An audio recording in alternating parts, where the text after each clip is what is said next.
आप सभी का स्वागत है। हम एक ऐसी कहानी देखने जा रहे हैं जहाँ हर माता पिता और बच्चों से जुड़ा है। तो तैयार हो जाइए क्योंकि ये कहानी आपको सोचने में मजबूर कर देगी। कहानी की शुरुआत इस तरह से होता है कि एक परिवार चर्च में 8:30 बजे आते हैं। एक परिवार चर्च स्टार्ट होने के पहले आते हैं और अपने आप को परमेश्वर के हाथ में समर्पित करते हैं, प्रार्थना करते हैं और अपना जीवन परमेश्वर के हाथ में समर्पित करते हैं। अपनी कलीसिया के लिए, अपने घर के लिए, अपने अड़ोस पड़ोस के लिए वो प्रार्थना करते हैं। सुबह 9 बजे कलीसिया शुरू होता है, आराधना का समय होता है।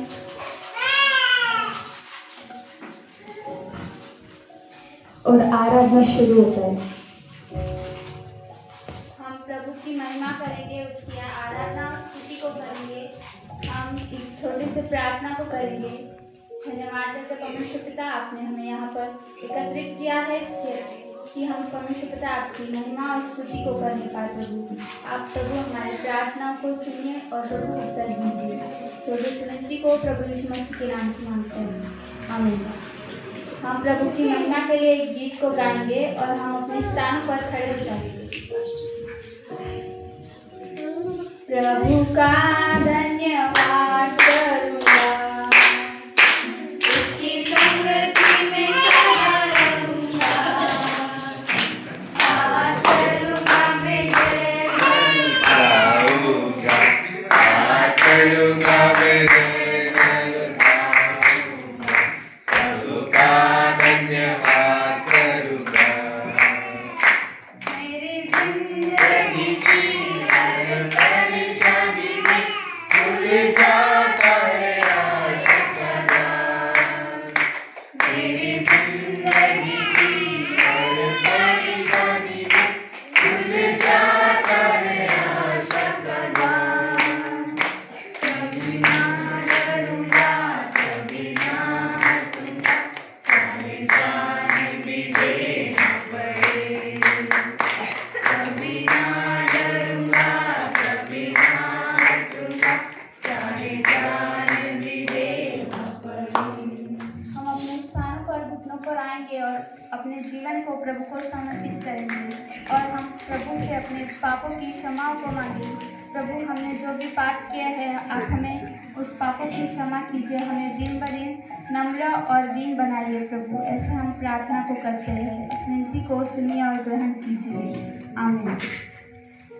हम प्रभु की महिमा के लिए एक गवाही को बताएंगे।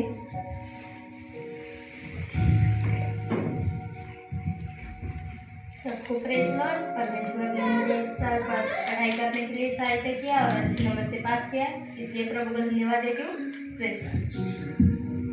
Praise Lord. मैं आगे का समय गुरु जी के हाथों में देती हूँ। सुबह 10 बजे वचन का समय आता है और हमारे पास बात वचन को बताते हैं। आप सबको मैं प्रभु यीशु मसीह के मधुर और मीठे नाम से सलाम करती हूँ, स्वागत करती हूँ। आइए हम परमेश्वर के वचन की ओर जाएंगे। मेरे साथ बोलिए यूहन्ना उसका 3 अध्याय और 16 वचन। कोई मेरे लिए पढ़ेगा? यूहन्ना उसका 3 अध्याय 16 वचन। क्योंकि परमेश्वर ने जगत से ऐसा प्रेम रखा क्योंकि परमेश्वर ने जगत से ऐसा प्रेम रखा कि उसने अपना एकलौता पुत्र दे दिया, कि उसने अपना एकलौता पुत्र दे दिया, ताकि जो कोई इस पर विश्वास करे उस पर विश्वास करे वह नष्ट न हो परंतु अनंत जीवन पाए। वह नाश न हो परंतु अनंत जीवन पाए। हालेलुया। ये वचन हमें परमेश्वर के महान प्रेम की याद दिलाता है कि परमेश्वर ने अपने एकलौते पुत्र को हमारे लिए कुर्बान कर दिया। इसका ये मतलब है, इसका ये अर्थ है कि हमारा जीवन परमेश्वर के लिए बहुत ही महत्वपूर्ण है। परमेश्वर हमारे जीवन को मूल्य करता है, उसका मूल्य समझता है और हमारे जीवन का एक उद्देश्य है। हम अकेले नहीं हैं।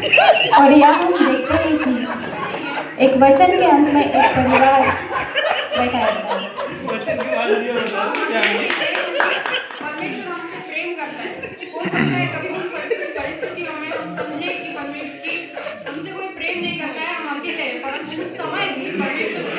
हमसे प्रेम करता है कि यीशु मसीह हमारे लिए इसलिए आए कि हमें उद्धार और क्षमा और अनंत जीवन मिल सके। यह प्रेम परमेश्वर का प्रेम हर युवा, हर जवान और हर परिवार के लिए है। आइए हम अपने सिरों को झुकाएंगे। स्तुति के योग्य राजा परमेश्वर पिता, धन्यवाद हो प्रभु इस सुंदर से अवसर के लिए पिता। प्रभु हमने जो आपके प्रेम के बारे में सीखा है प्रभु, उसकी गहराई और ऊंचाई हमें समझने के लिए सहायता कीजिए। इस सारी प्रार्थना को हम आपके हाथ में समर्पित करते हैं। सलाम, आप एक दूसरे के साथ संगति कीजिए और भोजन तैयार है।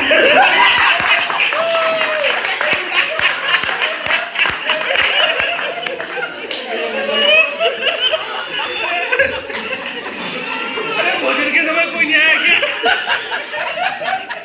भोजन के समय किसी की एंट्री नहीं है? एंट्री नहीं है।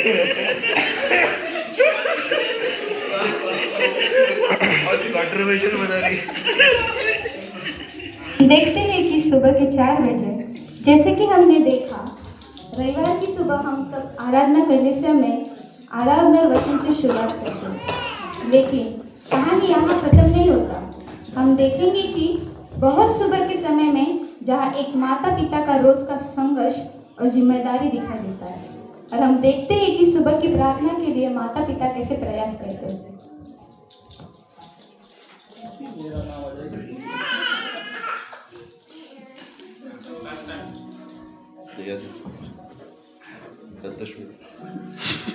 बेटा बेटा उठिए जरा, प्रेयर का टाइम हुआ है। अरे थोड़ी ही तो देर की बात है, प्रेयर ज्वाइन कर ले और फिर सो जाना।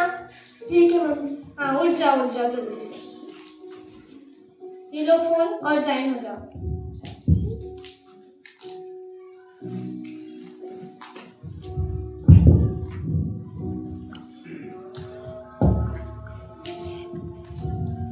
बेटा उठो यार, अरे उठो तो सही बेटा। मैं पापा को बुला दूंगी। सुनो जी उठा दीजिए इसको। यार तुम उसकी माँ होकर उसको नहीं उठा सकती।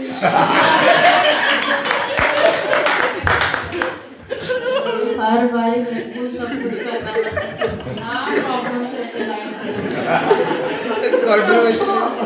छोड़ो यार, नहीं सोने चले जाओ।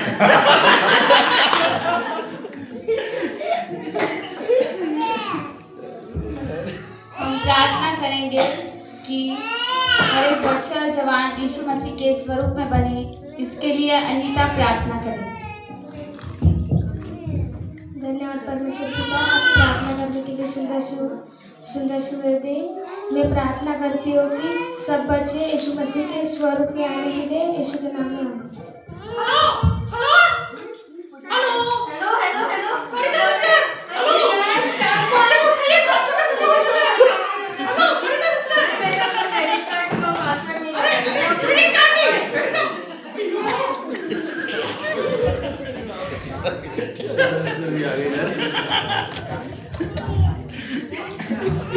सुबह के 8 बजे स्कूल का समय होता है। देखो बेटा, स्कूल का टाइम हो रहा है, अभी बाइबल पढ़ना है और प्रार्थना करना है। चलो उठो जल्दी से। हाँ मम्मी। हाँ उठ जाओ जल्दी से। ये लो बाइबल पढ़ो।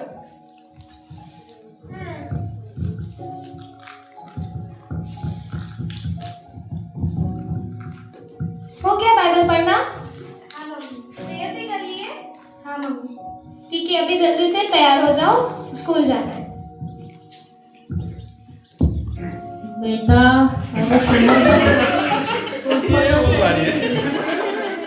अरे यार क्या हालत है यार मेरी। चलो उठा दीजिए उसको। चलो बेटा जल्दी उठो, अभी स्कूल का टाइम हो गया था। अभी 1 हफ्ते से छुट्टी मार लिया था। अरे यार अभी क्या टाइम हो रहा है देख लेते हो। ये क्या, स्कूल खुलने के पहले 5 मिनट बचे। उठो जल्दी, अरे उठो तो सही। नहीं मम्मी।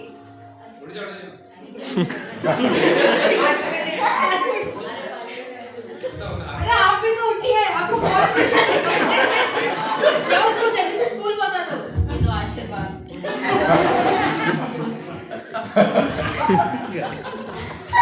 चलो बेटा, स्कूल को जाना है तो याद रखना किसी से झगड़ा नहीं करना है, टीचर से अच्छे से बात करना है और सबसे प्रेम से बात करके रहना है, ठीक है? हाँ मम्मी। ठीक है, अभी स्कूल जाओ। सुबह की तैयारी, उठना, सीखना, ये सब बच्चों की जिंदगी का हिस्सा है। और अब वक्त है देखने की घर में जो संस्कार दिए गए हैं वो स्कूल में कैसे दिखाते हैं।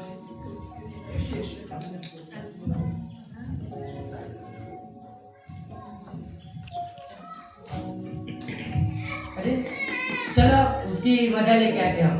चलो चलो चलो, कोई बात नहीं, चलो चलो चलो। नहीं मेरे यहाँ। अरे ऐसा कुछ नहीं होता, चलो चलो। नहीं मेरे यहाँ। आना है तो आओ, नहीं तुम आता। मेरे मम्मी पापा ने ऐसे नहीं सिखाया। ठीक है, बताओ।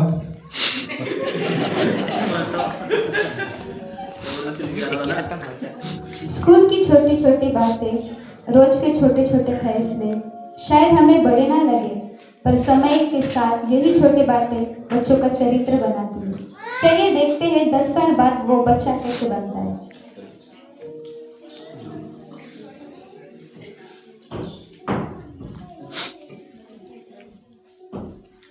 दस साल बाद वही लड़की जो 10 साल पहले उसके माता पिता को उठाना पड़ता था, वही लड़की खुद उठकर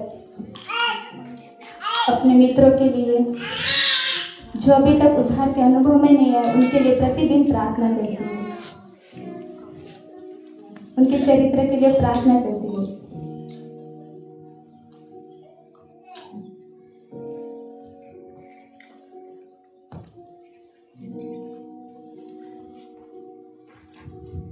मम्मी पापा मैं अपने जॉब पर जा रही हूँ, आप आराम कीजिए। इतने साल आपने मुझे संभाला, अब मैं आपको संभालूंगी।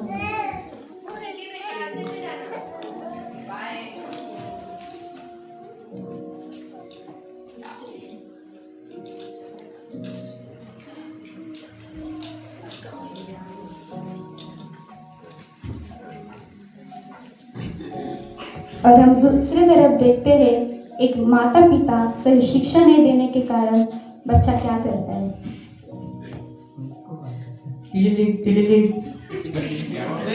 अरे चल आज घूमने जाते।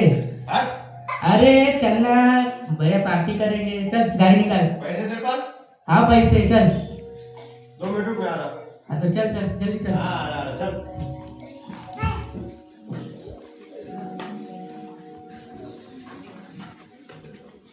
रविवार सुबह 8:30 बजे तो 10 साल पहले परिवार था, वही सबसे पहले चर्च में आते हैं।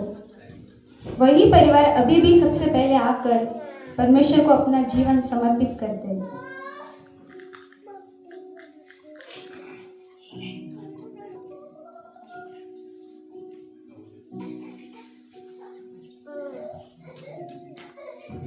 हम धन्यवाद देंगे प्रभु को, उसने हमें यहाँ पर एकत्रित करके इस सुंदर से अवसर को दिया है।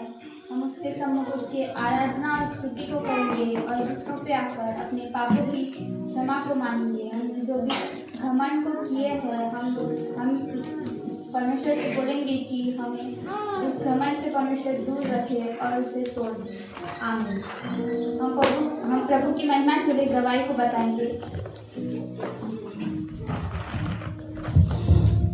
मैं परमेश्वर का धन्यवाद करती हूँ। परमेश्वर मुझे बीते 20 साल तक संभाला है और मुझे एक नई जॉब दिया परमेश्वर ने, और मैं उसके साथ पढ़ाई भी कर रही हूँ। मैं परमेश्वर का धन्यवाद करती हूँ कि मुझे उसने अच्छे माता पिता दिया है, जो उन्होंने मुझे सीख दिया। आज तक मैं उसमें स्थिर हूँ। Praise the Lord. मैं आगे का समय गुरु चाहती हूँ। वचन का समय होता है। वाह क्या बात है। और हम देखते हैं कि जो 10 साल पहले सबसे लेट चर्च आते थे वही परिवार आप जल्दी आए। हालेलुया। आप सबको मैं प्रभु यीशु मसीह के मधुर और मीठे नाम से सलाम कहती हूँ, स्वागत करती हूँ। आइए हम परमेश्वर के वचन की ओर बढ़ेंगे। मेरे साथ बोलिए नीति वचन उसका 22वां अध्याय 6वां। कोई मेरे लिए पढ़ेगा? नीति वचन उसका 22वां अध्याय 6वां वचन, लड़के को उसी मार्ग की शिक्षा दे जिसमें उसको चलना चाहिए और वह बुढ़ापे में भी उससे न हटेगा। ये वचन हमें परमेश्वर के सिद्धांत को सिखाता है कि सही मार्गदर्शन और आत्मिक शिक्षा कितनी महत्वपूर्ण है। यदि बचपन और जवानीपन में उन्हें प्रार्थना, वचन, अनुशासन और परमेश्वर का मार्ग सिखाया जाए तो उनकी जो जीवन की नींव है, बुनियाद है, वो मजबूत बनती है। यदि वो रास्ता कभी भटक भी जाए तो भी वो जो बीज उसके जीवन में बोया गया है प्रार्थना और वचन के द्वारा, वो उसे परमेश्वर के पास फिर वापस लेकर आएगा। इसीलिए युवा प्रार्थना सभा, बाइबल अध्ययन और संगति बहुत आवश्यक है। परमेश्वर आने वाले दिनों में हर युवा को जगाएगा, बचाएगा और उपयोग करेगा। Hallelujah, hallelujah. आइए हम अपने सिरों को झुकाएंगे। स्तुति महिमा के योग्य राजा परमेश्वर पिता, धन्यवाद हो प्रभु इस अवसर के लिए। हमने परमेश्वर पिता जो भी सीखा है प्रभु जी, आपने अपने बच्चों के द्वारा प्रभु जी, परमेश्वर पिता माता पिता के द्वारा जो बात किया है प्रभु जी, उसके परमेश्वर पिता उसके द्वारा प्रभु जी आप परमेश्वर पिता महान कार्यों को, आपकी महिमा को करने जा रहे करके हम विश्वास करते हैं। प्रभु यीशु मसीह के नाम से करते हैं, आमीन। सलाम, आप सभी संगति कीजिए और भोजन तैयार है।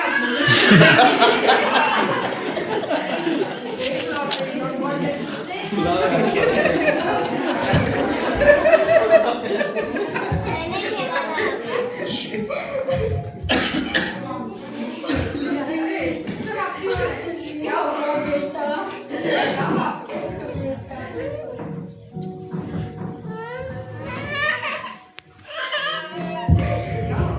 पास्टर जी, हमारा बेटा बहुत टाइम से घर नहीं आया है।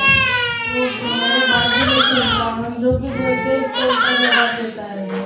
हम उससे बहुत होप छोड़ दिए उसके ऊपर पास्टर जी। सब आपकी गलती है। मैं 10 साल से आपके जीवन को देख रहा हूँ। चेतावनियों को पाकर भी आपने अपना मन नहीं फिराया, अपने जीवन में सुधार नहीं लेकर आए। आप कभी अनुशासन में रहे ही नहीं। परमेश्वर की हर बात को, हर वचन को आपने नजरअंदाज किया। आप आज्ञाकारी, आपका बेटा आपकी आज्ञाकारी नहीं, आप परमेश्वर के सामने कभी आज्ञाकारी रहे ही नहीं। पास्टर जी, अभी हमको क्या करना चाहिए? अभी आप सिर्फ प्रार्थना कर सकते हैं कि आपका बेटा लौटे। पर इससे पहले आपको अपने आप को खाली करना होगा। आपको अपने आप को दीन और मधुर बनाना पड़ेगा और अपने अंदर के सारे अहंकार को, सारे घमंड को हटाना पड़ेगा। तभी परमेश्वर आपको क्षमा कर सकता है। Thank you pastor.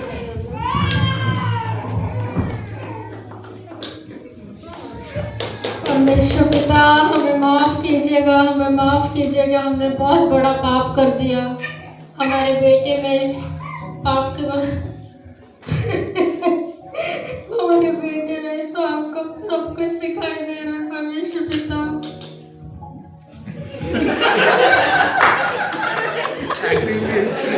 हमें माफ़ कर दीजिए। हमें उसके अनुशासन को नहीं डाला परमेश्वर।